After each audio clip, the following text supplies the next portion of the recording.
विभिन्न समाजों के मार्गदर्शकों के माध्यम से भारतीय संस्कृति की चेतना को एकाकार करने में, समरस बनाने में का प्रयास करता रहा है। और ये दीप प्रज्वलन इस बात का प्रतीक है कि हम सब भी, हमारे हृदय भी इस समरसता की ज्योति से आलोकित हों। एक बार करतल ध्वनि से आप सब इस दीप प्रज्वलन में सहभागी बने। भगवान परशुराम जी एवं आज का है कार्यक्रम, इसका विधिवत शुभारंभ हुआ। माननीय संधू जी, माननीय शिवनारायण जी, माननीय अध्यक्ष संदीप जैन जी एवं जय जय राम श्री राम, जय राम जय जय राम श्री राम, जय राम जय जय राम श्री राम, जय राम जय जय राम, जय राम श्री राम, जय राम जय जय राम। भारत माता की, भारत माता, वंदे नर्मदा मैया की, नर्मदा मैया की। आपसे 2 वर्ष पूर्ण किए। इस वर्ष से कार्यक्रमों में कुछ थोड़ा सा परिवर्तन करके कार्यक्रम को प्रकृति और पर्यावरण, जो हमारे महापुरुषों का शाश्वत संदेश रहा, क्योंकि भारतीय संस्कृति में पर्यावरण की चिंता हमेशा से है, सदैव से है और समाहित है, अलग है ही नहीं। अगर भारतीय संस्कृति की बात होगी तो पर्यावरण की, प्रकृति की अपने आप बात होगी, कही जाए तो भी और नहीं कही जाए तो समाहित है। इस दृष्टि से समरसता सेवा संगठन ने अपने कार्यक्रमों में प्रकृति और पर्यावरण को भी सम्मिलित करते हुए कुछ परिवर्तन किया है। आपको इसके विषय में भी आगे पता चलेगा। पहले मैं सर्वप्रथम स्वागत के लिए आग्रह करता हूँ श्री राम बाबू विश्वकर्मा जी, राम बाबू जी विश्वकर्मा हमारे बीच उपस्थित है। मैं आग्रह करूंगा वे आए और हम सबकी ओर से हमारे आज के कार्यक्रम के मुख्य अतिथि श्रीमान शिवनारायण पटेल जी करें। श्रीमान शिवनारायण पटेल जी किशोरावस्था से सामाजिक चेतना के लिए अपने कार्य को में लगे हुए हैं। अभी वर्तमान में आप मध्य प्रदेश जन अभियान परिषद के सदस्य के रूप में सामाजिक चेतना के लिए समाजों में, युवाओं में, विशेष रूप से युवा और महिलाओं में जो सामाजिक चेतना की जागृति हो उसके लिए कार्य कर रहे हैं। उनका हम सब की ओर से स्वागत, अभिनंदन करें।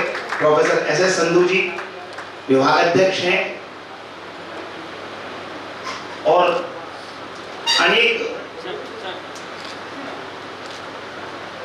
पुस्तकों के लेखक हैं। आपके ज्ञान समरसता सेवा संगठन में बढ़ रहा है ऐसे आदरणीय संदीप जी, बहुत बड़ा संकल्प लेकर आपने कार्य आरंभ किया है। धरती रत्न गर्भा कही जाती है। न केवल रत्न होते हैं बल्कि महापुरुषों के भी रत्न हमारे देश में सदैव से होते रहे हैं और उन्हीं में से 2 महारत्न मैया की, नर्मदा मैया की, नर्मदा मैया की, भारत माता की, भारत माता की, प्रभु श्री रामचंद्र जी की, प्रभु श्री रामचंद्र जी की, भगवान चित्रगुप्त जी की, चित्रगुप्त जी की, भगवान परशुराम जी की, भगवान परशुराम जी की। आज समरसता सेवा संगठन के माध्यम से हम सभी यहाँ एकत्रित हुए। भगवान विष्णु के 6वें अवतार भगवान परशुराम जी के अवतरण दिवस, जो कि परसों अक्षय तृतीया को 30 तारीख को था, और भगवान चित्रगुप्त जी का अवतरण दिवस जो कि परसों 4 तारीख को है।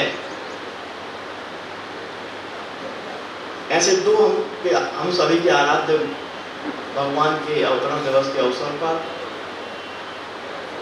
आज के कार्यक्रम के मुख्य अतिथि, जिनके बारे में भाई धीरज जी बता रहे थे कि किशोर अवस्था से बल्कि बाल्यकाल से ही आपने अपने आप को समाज सेवा में समर्पित किया और लगातार राष्ट्र निर्माण के कार्य में लगे। ऐसे जन अभियान परिषद के सदस्य सम्मानित श्री शिवनारायण पटेल जी,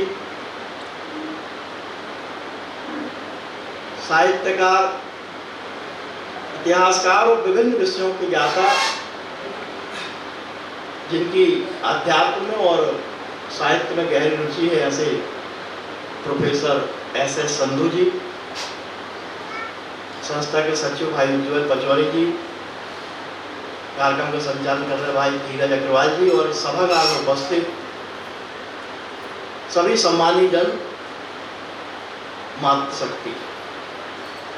जैसा कि धीरज भाई ने बता रहे थे कि समरसता सेवा संगठन का इस कैलेंडर के तीसरे वर्ष में हम प्रवेश कर चुके हैं और यहाँ बैठे हुए प्रत्येक जन उसके साक्षी भी हैं, साक्षी नहीं है, सहभागी है। आप सबके सक्रिय सहयोग से ही समरसता सेवा संगठन पिछले 2 वर्षों में 65 से अधिक कार्यक्रमों को आयोजित कर पाया और जैसा कि प्रथम वर्ष का कैलेंडर जब हमने 13 अप्रैल 2023 को परम पूज्य रामभद्राचार्य जी के कर कमलों से कार्य योजना के शुभारंभ के पश्चात शुरू किया था, तो उसमें विभिन्न आराध्यों की अवतरण दिवस पर, जयंती पर विचार गोष्ठी करके उन समाज जनों का सम्मान किया था जो कि अपने अपने समाज में सामाजिक चेतना को जागृत करने में सतत संघर्षरत हैं, प्रयासरत। द्वितीय वर्ष में भी हमने उनके इस अवसर पर विचार गोष्ठी के साथ साथ ऐसी प्रतिभाओं का सम्मान किया था जिससे समाज गौरवान्वित हुआ। जब तीसरे वर्ष की बात आई कि कुछ क्या करना चाहिए, तो अलग अलग लोगों से अलग अलग तरह से बात हुई। जो एक कार्य योजना की टोली उसके साथ ही बैठे थे, ये बात ध्यान में आई कि हम लोगों को कुछ ऐसा भी करना चाहिए जिसकी समाज को और भूमंडल को भी सर्वाधिक आवश्यकता है और जो हमारे साथ साथ हमारे आने वाली पीढ़ियों के भविष्य को भी संवारने का काम करेंगे। तो फिर क्या करना चाहिए? तो ये विचार आया कि हम अपने अपने आराध्यों के अवतरण दिवस पर उनके विचारों को तो घर घर पहुंचाएं विचार गोष्ठी के माध्यम से, जिससे लोग उनको जाने और उनको माने। वही जो ध्येय वाक्य है कि सब सबको जाने, सब सबको माने। और उसके साथ साथ हम उनकी, जैसा उन्होंने अपने सारे संदेशों में पूरे विश्व की, पूरे मानव कल्याण की बात की है, तो हम भी कुछ ऐसा कर पाए हम सब मिलकर के कि जिससे हमारे कार्यक्रमों की कुछ सार्थकता भी सिद्ध हो सके। और इस क्रम में पहली जयंती जो पिछले बार पड़ी थी वो 25 तारीख को संत सैन जी की जयंती थी। इसको 26 तारीख को यहीं इसी हॉल में मनाया था और उनकी जयंती के पश्चात सामने जो उद्यान है उसमें बेल का वृक्ष रोपित किया था। सर्व समाज के लोगों ने उपस्थित हुए और जो लोग सभागार में उपस्थित थे उन सभी से भी संकल्प पत्रों पर संकल्प कराया गया कि वो भी उनकी याद में, उनकी स्मृति में अपने अपने क्षेत्र में एक एक पौधा लगाएंगे। पौधा काय का लगाएंगे ये भी वो तय करेंगे। वो पौधे की व्यवस्था हम करके देंगे।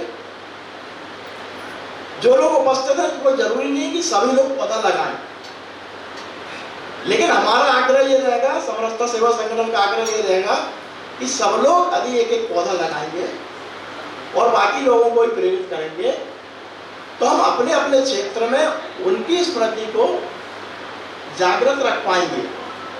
लेकिन केवल पौधा लगाना या पौधों की गिनती बढ़ाना हमारा उद्देश्य नहीं है। हम चाहते हैं कि पौधे लगाने का संकल्प वो लोग लें जो उन पौधों की देख रेख कर सके। तो उसके लिए पौधा कहाँ लगाएंगे आप, वो हो गया। फिर हमको हर महीने की उसके फोटोग्राफ भी यदि व्हाट्सएप पे उपलब्ध होंगे और एक साल यदि हम किसी पौधे को देख रेख कर लेते हैं तो फिर वो बढ़ जाते हैं, पल्लवित हो जाते हैं। आप लोगों को ध्यान होगा, आप सबने मिलकर के, हम सबने मिलकर के लमेटा घाट हम सब गए थे और गोगरा में अपन ने 1300 पौधे लगाए थे। तो जब ये लगा कि अपन 26 तारीख से ये कार्यक्रम शुरू करने वाले हैं, तो एक बार अपन ने जो पिछले किए हैं उनको तो देख लें। बीच बीच में तो जाते रहते थे, लेकिन चूंकि हम अप्रैल में जो आखिरी वीक था, तो फिर हम लोग गए 22-23 तारीख को गए थे, 23 तारीख। तो आपको बताते हुए हर्ष हो रहा है कि वैसे तो 100%, लेकिन 90 से 95% पौधे वो सब बड़े हो चुके हैं। और आप कभी भी वहां जाकर के उनको देख सकते हैं। तो उससे निश्चित तौर पर ऊर्जा मिली कि जब हम उन पौधों को संरक्षित कर सकते हैं, तो फिर हम सब एक एक पौधे को संरक्षित कर ही सकते हैं। तो आज के इस अवसर पर यह आग्रह रहेगा। अभी हम सब चलेंगे, इसके बाद तो एक पौधा हम वहां पर रुद्राक्ष का लगाएंगे और एक पौधा सिंदूर का लगाएंगे। पिछली जयंती पर आपको जैसा बताया कि बेल का लगाया था, वैशाख माह था, और इस प्रकार से प्रत्येक जयंती पर एक पौधा उस गार्डन में सब लोग मिलकर के लगाएंगे और अपने अपने क्षेत्र में अपन अलग अलग लगाएंगे। जून के बाद की जो भी गोष्ठियां रहेंगी उनमें पौधे यहाँ पर भी उपलब्ध कराएंगे, लेकिन चूंकि अभी ये बात आई कि अप्रैल और मई में भीषण गर्मी पड़ रही है और इसलिए अभी पौधों को लगाना और उनको संरक्षित करना थोड़ा कठिन है। इसलिए आप लोग भी आज जो संकल्प पत्र भरेंगे, जो पौधे लगा सकते हैं, तो उनको हम जून के कार्यक्रम में आपके पास पहुंचा करके वो पौधे देंगे। पौधों में आपकी रुचि रहेगी, कौन से लगाना है वो मिलेगा। मतलब यहाँ से कोई बाउंडेशन नहीं है कि हम जो आपको दे रहे हैं वही लगाना। तो आज के इस अवसर पर आप सभी पधारे। समरसता सेवा संगठन आपका हार्दिक स्वागत, वंदन, अभिनंदन करता है और आगामी कार्य योजना में आप सभी के पूर्व की भांति इसने आशीर्वाद और सहयोग के आकांक्षी हैं। आप सभी ने पधार कर गौरव बढ़ाया, बहुत बहुत धन्यवाद। रुद्राक्ष का पौधा और भगवान चित्रगुप्त जी को समर्पित सिंदूर का पौधा हम रोपित करेंगे और आप सबके संकल्प पत्रों के अनुसार ही जैसे ही मानसून का सीजन आ जाएगा, हम सब पौधों को रोपित करके इन जयंतियों का भी को भी स्मरणीय मनाएंगे। मैं आग्रह करूंगा हमारे बीच पधारे विशिष्ट अतिथि प्रोफेसर एस.एस. संधू जी से कृपया आएं और हम सबका मार्गदर्शन करें। उनको सुनना अपने आप में एक बड़ा अनुभव होता है। ऐसे आदरणीय संधू जी कृपया पधारें।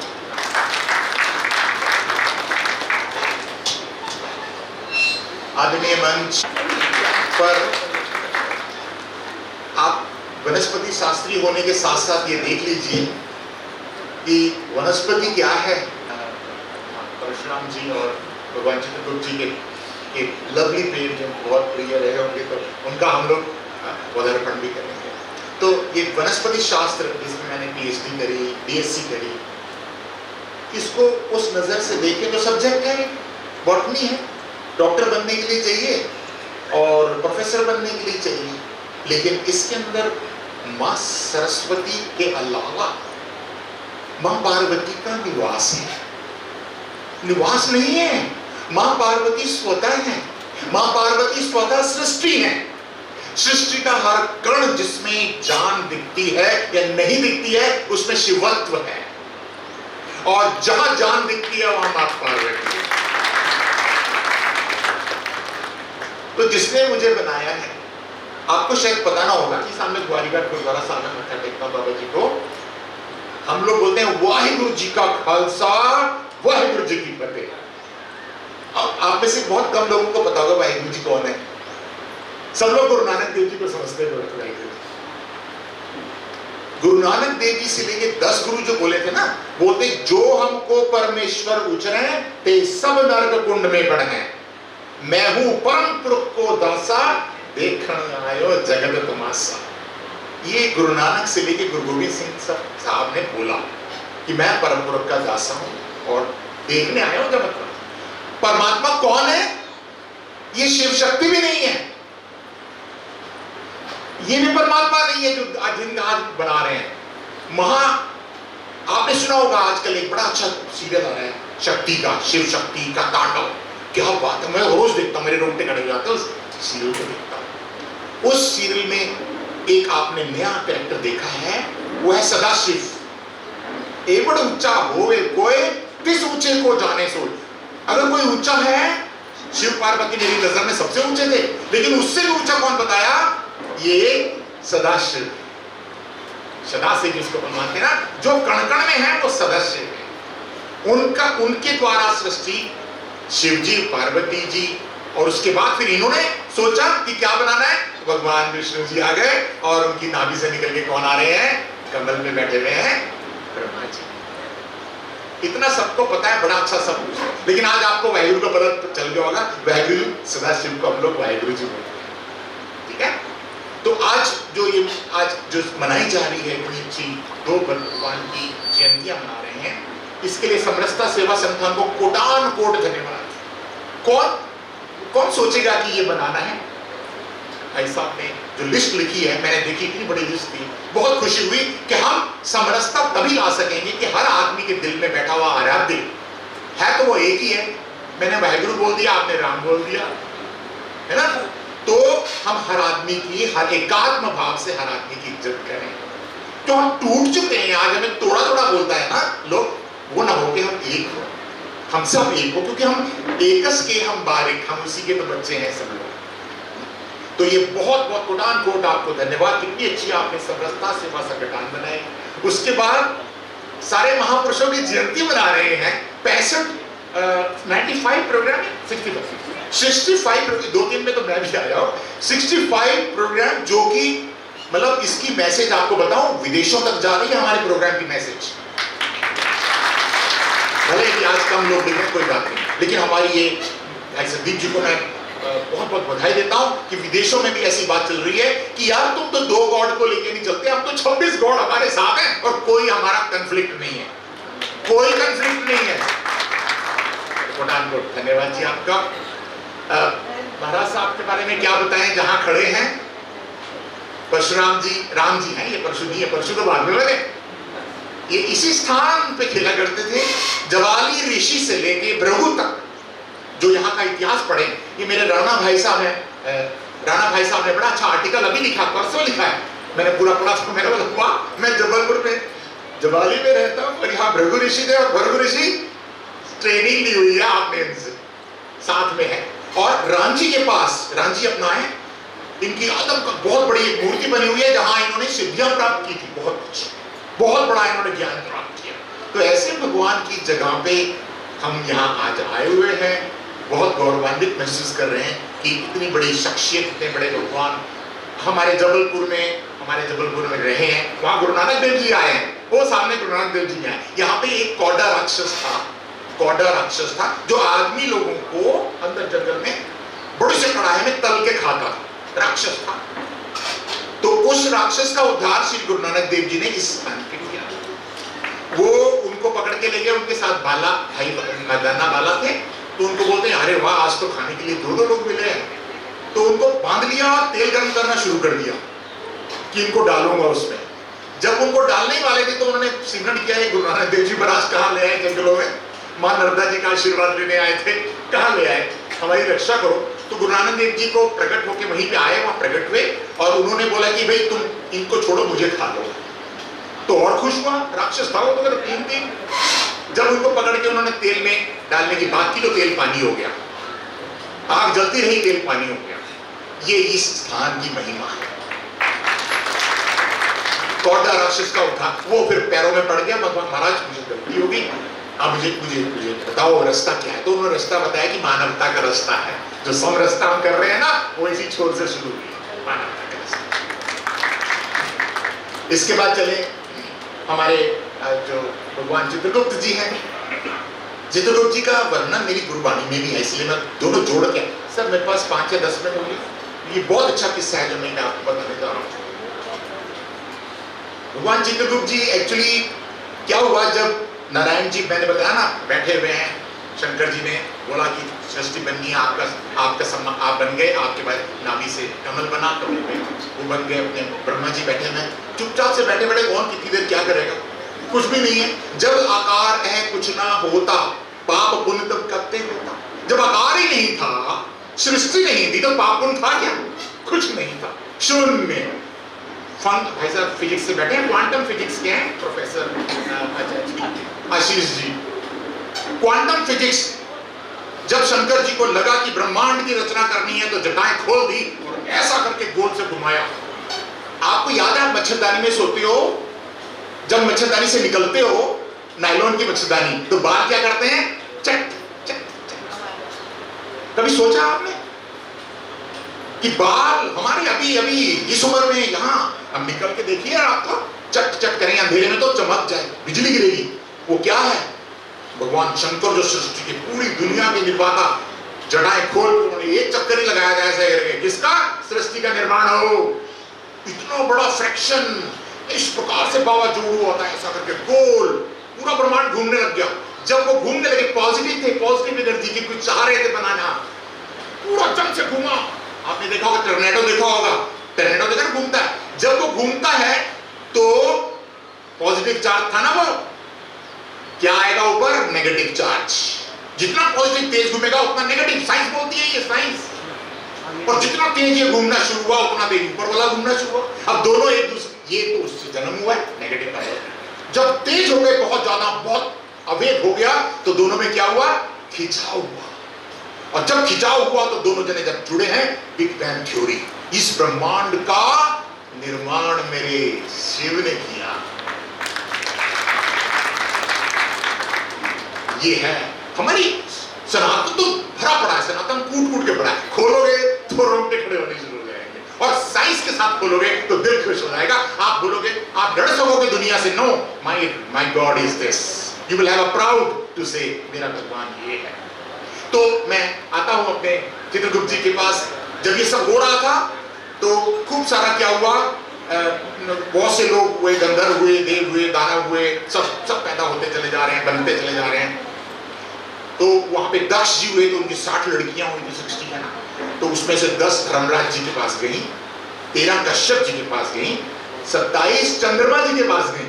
27 वाइफ थी उनकी, है ना। उनको श्राप मिला था, दक्ष ने दे दिया था श्राप कि तुम 27 में से एक से प्यार करते हो, बाकी से प्यार नहीं करते, तुम्हें सब बीवियों से प्यार करो। बिल्कुल उनको खत्म कर दिया था। फिर भगवान शिव ने बचाया उनको, चंद्रमा को, है ना। तो शिव जी तो बहुत करुणामयी है, बहुत करुणामयी है। तो उस वक्त जब ये धर्मराज को 10 बच्चियां दी और ये सब हुआ, तो धर्मराज देखा तो बहुत ही संत पुरुष इंसान है धर्मराज को। धर्मराज बहुत संत पुरुष इंसान, धर्म का रक्षक है। तो ब्रह्मा जी बोलते हैं, ओके भाई, अब तुम्हारा काम है, सृष्टि बन रही है, तुम धर्म की रक्षा का पूरा लेखा जोखा रखो। और ये घबरा गए, इतनी बड़ी दुनिया बनाते जा रहे हो। वहां पे वो शंकर जी का वो बाबा टूडू खत्म ही नहीं हो रहा। 1 पृथ्वी, 2 पृथ्वी, 1000 पृथ्वी, लाख पताल बन गए, लख आकाश, आकाश पाताला पाताल बनते चले जा रहे हैं। और धर्मराज जी बैठे, मैं क्या करूंगा भाई, मुझसे नहीं होगा। ऐसे हाथ जोड़ लिए ब्रह्मा जी के सामने, महाराज मेरी कृपा, मैं कर तो लूंगा, आपका शास्त्र को कुछ मुझे रास्ता दिखाइए, मैं क्या करूं। मुझे कोई ऐसा आदमी दीजिए, ऐसा कोई स्मार्ट सा सेक्रेटरी दे दीजिए जो मैथमेटिक्स जानता हो, जो डाटा सेविंग जानता हो, जो चुपके चुपके पिक्चरें लेता हो, चुपके चुपके आपकी हर पिक्चर लेता रहे। भाई उसकी लिस्ट बता दी बाबा जी को। बाबा जी बोलते, अच्छा ये तो बड़ा मुश्किल काम मांग लिया यार, सृष्टि बनाना तो बड़ा आसान था। शंकर जी से रिक्वेस्ट किया, बाल घुमे, सृष्टि बन गई। लेकिन ऐसा आदमी मैं कहां से बना दूं? अभी तो यूनिवर्सिटी नहीं है कि पीएचडी दे दूं आपको और आप काम करना शुरू हो जाओ। तब देखिए, सोचिए कितनी बड़ी बात आज आपके सामने पहली बार आने वाली है कि ब्रह्मा जी अंतर ध्यान हुए। 1000 साल ब्रह्मा के, 1000 साल अपने नहीं, 1000 साल ब्रह्मा जी इस विषय में परेशान हो गए, धर्मराज जी के इस विषय में, और तप करने चले 1000 साल। और उस 1000 साल का तप एक सुंदर सा सांवले कलर का इंसान उस 1000 तप में ब्रह्मा जी के सामने आके प्रकट होता है। ठीक है, कितनी अच्छी बात है। तप कर रहे हैं भगवान ब्रह्मा, और तब करके उनको क्या प्राप्त हो रहे हैं? ब्लैक सांवले कलर के थे वो। और जैसे ही वो खोलते हैं तो बोलते हैं, महाराज, बोलते हो कि तुम कौन हो भाई, क्या नाम है तुम्हारा, माँ बाप कौन है? जब ब्रह्मा जी ने आगे खोली, बोलते महाराज मेरा नाम मुझे कुछ नहीं पता, मैं तो आपकी काया से उत्पन्न हुआ हूं। ये आपकी काया है, इससे मैं उत्पन्न हुआ हूं, और मेरा नाम आप ही रख दो, मुझे तो कुछ पता नहीं, क्या करना मुझे ये भी नहीं पता। तो ब्रह्मा जी खुश होते हैं उस वक्त, बहुत ज्यादा खुश होते हैं, और देखते हैं कि जो सामने था ना श्याम कलर का, वो देखो उधर उधर फोटो देखो आपको, ये मैंने फोटो गलत लगा रखी, थोड़ा श्याम कलर है बाबा जी का, श्याम कलर, कमल नयन थे उनके, शंख सी गर्दन, घूर सिर, चंद्रमा के समान मुख वाला, कल दावत, मतलब कलम और दवात उसके पास। ये उनकी 1000 साल की तपस्या है। और पानी में, हाथ में पानी लिए महाबुद्धि देवताओं का मान बढ़ाने वाला, धर्म और अधर्म की रक्षा और लिखने वाला, विचार करने वाला एक महाचतुर पुरुष पैदा हुआ। ब्रह्मा जी की 1 साल की तपस्या, 1000 क्षमा चाहता हूं। वाह वाह वाह वाह, बहुत अच्छा है, ऐसे होना चाहिए, मास्टर को सुधारना जरूरी है। तो ब्रह्मा जी ने कहा तू मेरी काया से प्रकट हुआ है, इससे मेरी काया में तुम्हारी स्थिति है, इसलिए तुम्हारा नाम क्या? कायस्थ चंद्रगुप्त। कितने कायस्थ भाई मेरे बैठे होंगे? कायस्थ चंद्रगुप्त, वंशज हो आप उनके, चित्रगुप्त वंशज हो आप उनके। माय गॉड, ब्रह्मा जी से उत्पन्न हुई हुई चीज उनकी काया से कायस्थ। और इनके बाद इनको ले जाते हैं धर्मराज जी, और ले जाके बोलते हैं चलो भाई अपना काम शुरू करें। बोलता है यार बजरंगबली जी को भी इतनी सिद्धियां दी थी जब पैदा हुए थे, लेकिन वो सिद्धियां ना उनको ऐसे नहीं मिल गई फोकट में, उनको उन सिद्धियों को प्रूफ करना पड़ा है, कष्ट कितने, एक एक सिद्धि। उसी प्रकार से चंद्रगुप्त जी को जितनी भी सिद्धियां मिली थी, कहते मुझे कुछ नहीं पता भैया, इसको प्रूफ करना। कहते कहां चले?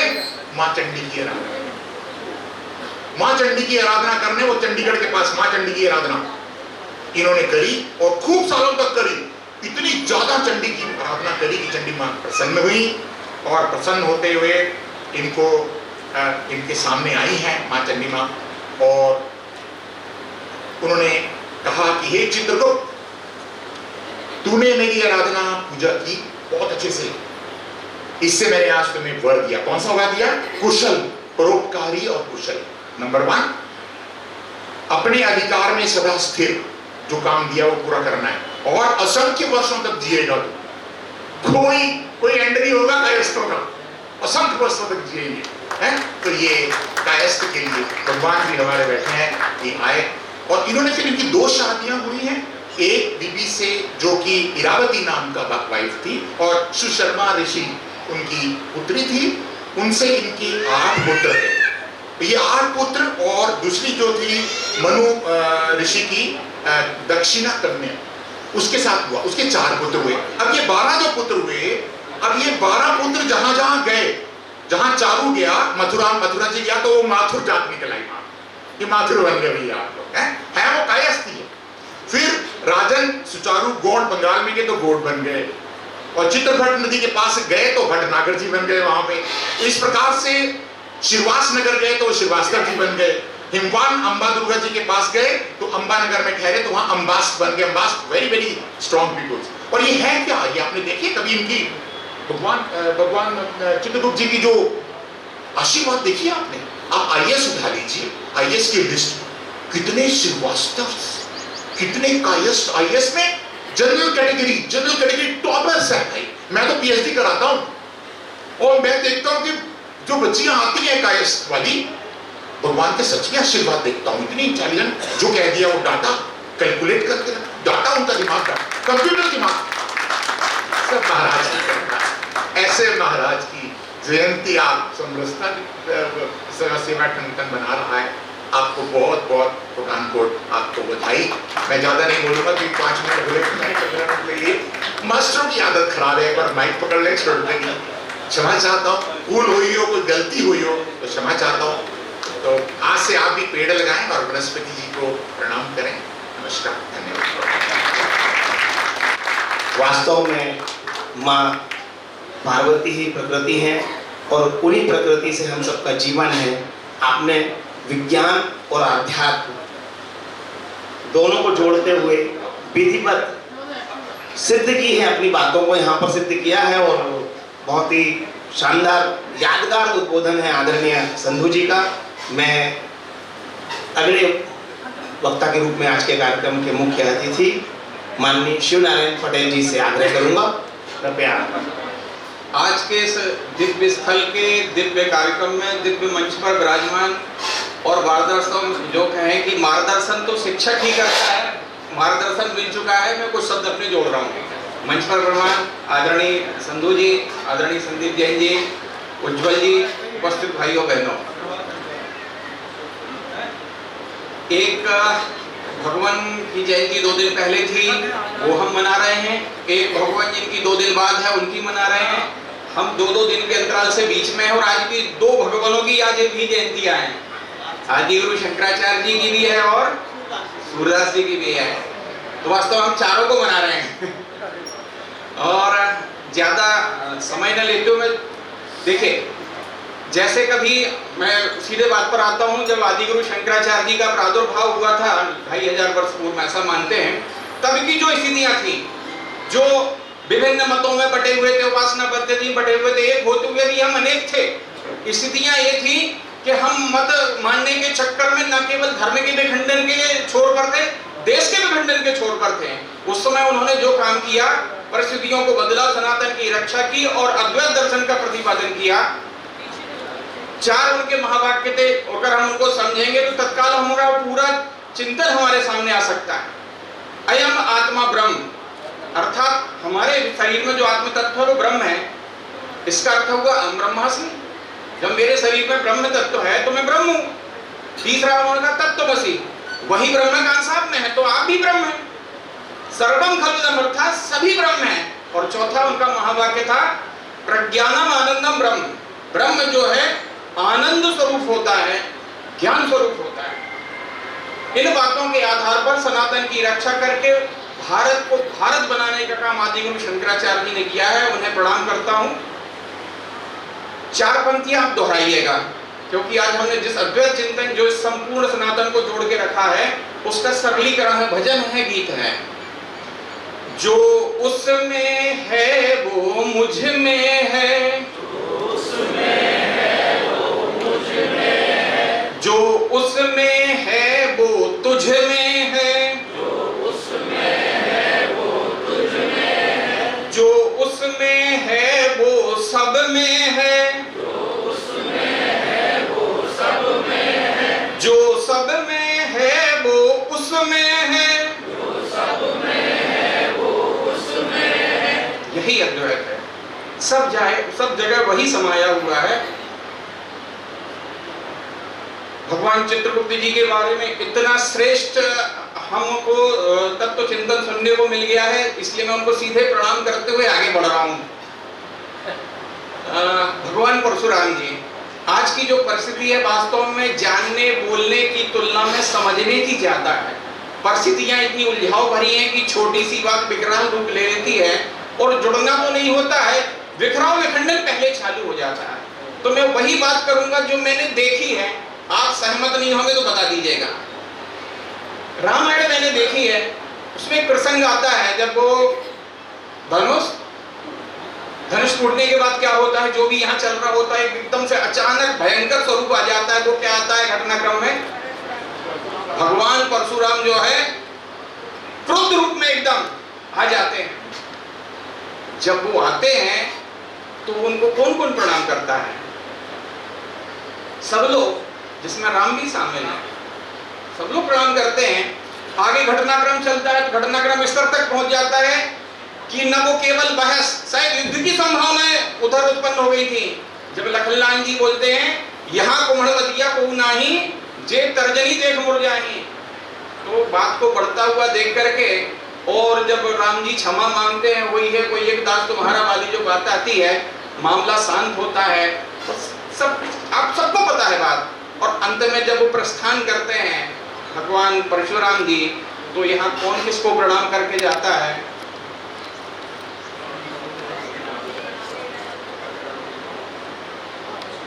राम जी ने प्रणाम किया था, इस बार परशुराम जी ने प्रणाम किया। दोनों एक दूसरे को प्रणाम कर रहे हैं, तो कोई बड़ा छोटा है? भगवान विष्णु के अवतार हैं राम जी, भगवान विष्णु के अवतार हैं परशुराम जी, कोई बड़ा छोटा है? समाज में कहां से आ जाता है? इतनी ही बात को स्मरण करके मैं उनको प्रणाम करता हूं। सूरदास जी ऐसा कहते हैं कि एक बार उनको साक्षात भगवान ने दर्शन दिया और कहा कि कहो तो तुम्हारी दृष्टि ठीक कर दूं। सूरदास जी ने कहा, जब आपके दर्शन हो गए हैं, आंखों का क्या करूंगा। तो इन चारों भगवानों को प्रणाम करते हुए, क्योंकि आपने पर्यावरण जोड़ा है, सीधे उस बात पे आ जाता हूं। क्योंकि जिन 5 तत्वों से संपूर्ण सृष्टि बनी है, क्षिति जल पावक गगन समीरा, वही भी हमारा शरीर बना है, सब कुछ उसी से बना है। इन 5 तत्वों की सुरक्षा करना, संरक्षण करना, संवर्धन करना, यही पर्यावरण संरक्षण का काम है। और इसमें भी सबसे ज्यादा महत्वपूर्ण भूमिका पौधे की होती है। वो वायु को भी ठीक करता है और मिट्टी को भी ठीक करता है, पानी को भी आकर्षित करता है, हर जगह आकाश को शुद्ध करता है। अग्नि तत्व के लिए लकड़ी चाहिए। सब तत्वों को प्राथमिकता के साथ, प्रमुखता के साथ प्रभावित करने वाला पौधा है, इसलिए श्रेष्ठ कार्य पौधा लगाना कहा गया है। इसलिए ये भी कहा गया है कि कम से कम हमारे प्रस्थान करने पर जितनी लकड़ी हमको समाप्त करने में काम आती है, उतनी तो लगा के जाएं। और एक विद्वान ने, एक कवि ने ये भी कहा है, जो वर्तमान परिस्थिति में प्रश्न के रूप में भी पूछा जा सकता है, कि आज सर्वाधिक हम जब देखते हैं तो सर्वाधिक मंदिर कौन से भगवान के मिलते हैं जी? शंकर जी के ही क्यों मिलते हैं? क्योंकि उन्होंने हम सभी को बचाने के लिए हलाल विष का पान किया था। आज हलाल विष क्या है? प्रदूषण, कार्बन डाइऑक्साइड। तो उस हलाल का पान कौन करता है? कौन करता है? विष पीकर, विष माने CO2, कार्बन डाइऑक्साइड, विष पीकर देते अमृत महान, वृक्ष स्वयं शंकर भगवान। तो जब हम पौधा लगाते हैं तो पौधा नहीं लगाते हैं, हम शंकर भगवान की स्थापना करते हैं। इसलिए पौधे को जल चढ़ाने में उतनी पुण्य है जितना शंकर जी को जल चढ़ाने में है। मैं नहीं कह रहा हूं कि शंकर जी को जल नहीं चढ़ाना है, उनको चढ़ाया है तो पौधे को भी चढ़ाइए। और हम पौधा लगाते हैं तो हमारी व्यक्तिगत जिम्मेदारी है, क्या हम पौधा को मारना चाहते हैं इसलिए लगाते हैं? और मेरा लगाया पौधा मर गया तो हत्या किस पर लगेगी? इस भाव को भी हमको समझना पड़ेगा, किसी को बताने की जरूरत नहीं है। एक आखिरी उदाहरण रखते हुए, कितना श्रेष्ठ कार्य है, जब राम जी वनवास में थे, सर्वाधिक समय कहाँ रहे? चित्रकूट में। जब सर्वाधिक समय रहे तो बहुत सारे काम भी हुआ गए। तो जो चित्रकूट में भगवान राम जी रहे, लखन जी रहे, माता जानकी रही, उस दौरान का जो वर्णन रामायण के जिस भी कांड में आता है, जिन भी चौपाइयों में आता है, वह एक चौपाई आती है, तुलसी तरुवर विविध सुहाए, कहूं कहूं सिए कहूं लखन लगाए। तुलसीदास जी लिख रहे हैं कि चित्रकूट की जो भव्य शोभा दृश्यमान हो रही है, इस दृश्यमान शोभा में जो विभिन्न प्रकार के पौधे हम देख रहे हैं, वो पौधे वो हैं जो कहीं माता जानकी ने लगाए हैं, कहीं भगवान लखन लाल जी ने लगाए हैं। जब भगवान पौधे लगा सकते हैं तो फिर हम कौन से खेत की मूली हैं? ये हमको सोचना चाहिए, इन बातों पर आगे बढ़ना चाहिए। इतना अल्प निवेदन करते हुए मैं समरसता सेवा संगठन को साधुवाद देते हुए, 2 वर्ष पूरे हो गए, 3 वर्ष के आपने कार्यक्रम चालू किए हैं, समाज की सहभागिता और कैसे बढ़ेगी इस पर भी हम विचार करें, यही निवेदन करके अपनी बात समाप्त करता हूँ। भारत माता की, नर्मदा मैया की, और जो चारों भगवान के नाम लिए उन सभी की। धन्यवाद धीरज भैया। आज की संगोष्ठी में उपस्थित और सर्वप्रथम तो भगवान परशुराम, चित्रगुप्त जी, एक शस्त्र और शास्त्र में माहिर और एक प्रभु जिनके हाथ में हर व्यक्ति का वो लेखा जोखा और कहना चाहिए कि ऐसा सॉफ्टवेयर जो उस समय से इतना डेवलप है कि आप जब कुछ करोगे और उसका अगर आपको कहते हैं ना, वो न्यूटन का तीसरा नियम है, फल का प्रतिफल जो आपको मिलता है, वो व्यक्ति समझ जाता है हमको किस चीज का प्रतिफल कौन से कर्म के अनुसार मिला। तो चित्रगुप्त जी की जयंती आज हम यहाँ पर मनाने उपस्थित हुए हैं।